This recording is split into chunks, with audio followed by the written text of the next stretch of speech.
Saudi Arabia now prefers to ally with Israel rather than Iran to fight Iran. Okay, but it's not just Saudi Arabia, of course. You know, there are other Gulf countries. There is Jordan, Egypt, Turkey. They don't see Iran as friendly. They don't see Iran as peaceful. They see your country supporting a brutal Arab dictator, Bashar al-Assad, who has massacred tens of thousands of civilians in his own country. That is the #1 reason why they don't like Iran right now, or why they say they don't like Iran, for that specific reason. Mehdi, and it's a pretty good reason. No, look, Mehdi, in Syria, what is the reality? The first reality is that from the international point of view, from the international view of law and regulations, Assad is the legal government of Syria. It is Assad who has ambassador. It is not ISIS who has ambassador in. Therefore, legally, based on international rules and regulations, still Assad government is illegal, is the legal government of Syria. One. I'm not disputing the legal reality. Second, okay. Second, 40% of Syria is in the hand of ISIS. 20% of Syria is in the hand of Al-Qaeda. 60% of Syrian land is in the hand of terrorists. What Iran is doing,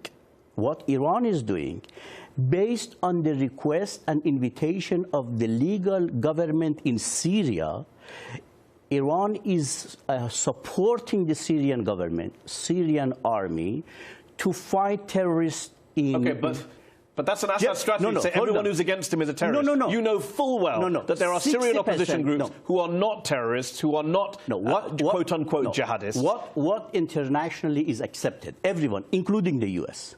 ISIS is terrorist, Al-Qaeda is terrorist, Jabhat al-Nusra is terrorist, and 60% of Syrian land is in the hand of terrorists. You know what else is accepted internationally? That Assad is responsible for the majority of deaths in Syria. No.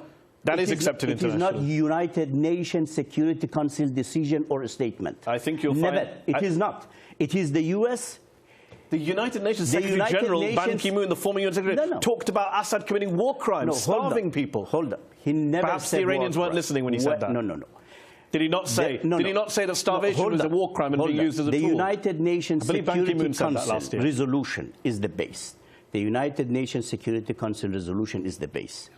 They have never accused... Because Russia is a supporter of Assad and will never allow a Security Council resolution. If you look at what UN human rights...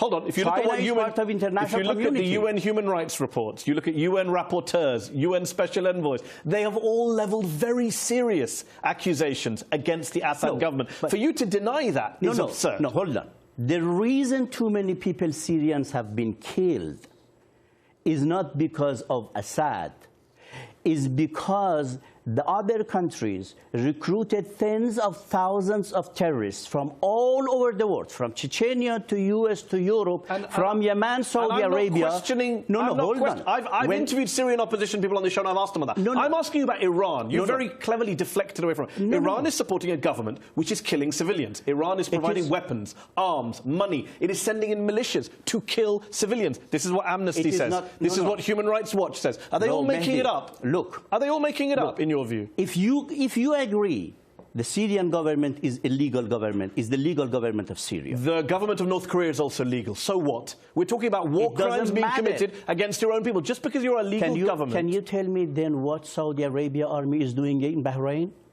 Because everyone is considering the minority government in Bahrain as illegal. So why doesn't Iran support the Bahraini government then on the same ground? It's the legal government. No, because, why the double standard? Because of foreign intervention. Why the double? You're the foreign intervention in Syria. Saudi's the foreign intervention in Bahrain. You're both as bad as each other. Hold on. There's a clear double standard here. No, Mehdi. My point is this. Look, listen just for a minute. You agree because the government of Bahrain has invited Saudi Arabia army and police to come to Bahrain. And you support that decision, do you? Hold on. Therefore, you say this is legitimate for Saudi Arabia. It's your argument, not mine. You're saying if a legal government invites in. I mean, if you talk to anyone, they would say it is the legal government of Bahrain. So do you support the Saudi intervention in Bahrain? No, we don't. Oh, but you support the Iranian intervention in Syria? Hold on. Hold on. You don't support the Saudi intervention in Bahrain, which you say is a Bahraini legal government, but you do support Iran's intervention in Syria. Do you see the double standard? No, it is not double standard. You don't see the double standard? The double standard, the double standard is this, Mehdi. This is what you don't listen. Iran is supporting the Syrian government to fight foreign terrorists in their land. There are not foreign terrorists in Bahrain. There are not tens of thousands of foreign terrorists in Bahrain. This is a big difference. Okay. This is but it is the legal government, this is pure Bahraini nation. Okay. We're not going to agree on what's happening in terms of civilian casualty, even though pretty much every human rights group in the world says Assad is responsible for the majority of deaths. We're not going to agree on that. No, do you accept... And with respect, I'm going to take Human Rights Watch's word over yours. Do you accept how tens of thousands of civilians have been killed by terrorist groups in Syria? I don't know if it's tens of thousands. Clearly thousands have been killed. The numbers I've seen from most of the surveys are that Assad has killed the majority of civilians. The majority of refugees are fleeing from Assad. Because the fight is between the government and the terrorist groups, civilians are the victims. Okay. Civilians are the victims, and let's come back to this question. Given so many civilians have died, given Assad has been held responsible, wrongly in your view, but in the view of many around the world, for those civilian deaths, given Iran is backing Assad to the tune of $6 billion a year, according to the UN Special Envoy, do you understand why you're so unpopular? Why President Rouhani has such an uphill battle to try and convince Arabs that he's a friendly government? Iran policy is to eradicate terrorists from Syria first. Second, to support the Syrian nation to have free election. But the others are pouring terrorists to Syria to bring a regime collapse in Syria and to put terrorists in power in Damascus. This is the real fight. You say foreign terrorists are pouring into Syria. Iran has brought foreign fighters into Syria. Hezbollah from Lebanon is not Syrian. Afghan fighters. Iran has rounded up Shia fighters from Afghanistan and sent them into Iran to fight. From as far as Afghanistan. You may say Russian troops over there, they are terrorists. No, Russian troops is the army. Russian troops. You have sent militias who are not Syrian. Iranians, they are invited, Mehdi. This is the point. Afghan fighters were invited to come into Syria. If the Syrian government wants to bring anyone to fight the terrorists, why not? But if Hezbollah is a foreign group considered a terrorist by a lot of other people on the ground in the Middle East. It is invited by Syrian government. Okay. You don't recognize the fact Syria has a legal, internationally legal government, and you want to recognize the terrorists to fight Assad. This is the big difference. You are supporting the terrorists to fight Assad, to bring a regime change with weapons, money from all over the country, all over the world, weapons to Syria, terrorists to Syria, to bring a regime change. What you seem to be saying is that Saudi are bringing in foreign fighters, Iran's bringing in foreign fighters. The only difference is you got invited by Assad, who isn't seen as a legitimate president by many Syrians. Mehdi, it's your argument. It is not me. You remember publicly Joe Biden at Harvard said, our problem, the U.S. problem, is U.S. allies. He named Turkey, Saudi Arabia, Emirates. He said they are bringing the terrorists. But he was also part of a U.S. government which accused Iran of supporting massive war crimes. You're selectively quoting for the U.S. government. No, they are always blaming Iran. This is not that's what I'm saying. So you're cherry-picking your U.S. government they are quotes. always blaming Iran. But when the U.S. recognize the problem in Syria is because of the U.S. allies, pouring money, weapon, terrorists to bring a regime change. I didn't think they ever said it was the only problem. Narrative. I don't think they ever said it was the only problem. You're cherry picking. But let me we've got to move on. One last question on Syria.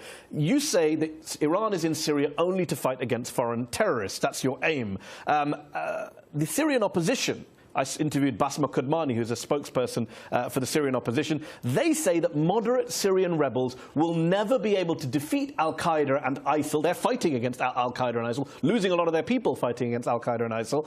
They say they can't defeat them until the Iranian militias first pull out of the country, because you're giving a reason for those foreign, quote-unquote, jihadis to be there. They're saying Iran pulls out and they will fight ISIL and al-Qaeda. What do you say to her? No, here we had a conference in Washington, and I asked her. I said, look, Libya, the situation in Libya is like Syria. A total mess, occupied by many terrorists. I told her, did Iran had any interference, any troop, any advisor in Libya? She said no. I said, who attacked Libya? It was the US, NATO, Saudi Arabia, GCC. Neither Russia nor Iran. They were not involved. They had no role. What is the situation of Libya today? NATO attacked. Saudi Arabia attacked. They removed the dictator. Yeah. And who is going to manage Libya? This is exactly the same about Syria. Even if there is a difference. Hold on. There's a difference between Libya and Syria, many would say. The reason Iran's not involved in Libya is because it's Sunnis fighting Sunnis. In Syria, Iran has an interest in propping up a minority Alawite government, a subsect of Shia Islam. Iran is a Shia majority country, so it's a sectarian intervention by Iran, is what a lot of your critics would say. That's why you care about Syria and you don't care about Libya. It is not important whether Iran is caring about Libya or not. My issue is this. If Saudi Arabia, if GCC, if Arab League, if NATO can manage Libya, Iran is not there. Russia is not there. There is no interference. They cannot blame Iran. Why they cannot manage Libya? Why they removed the dictator and left Libya to the terrorist groups? We can argue all day long about who's to blame in Syria. We're not going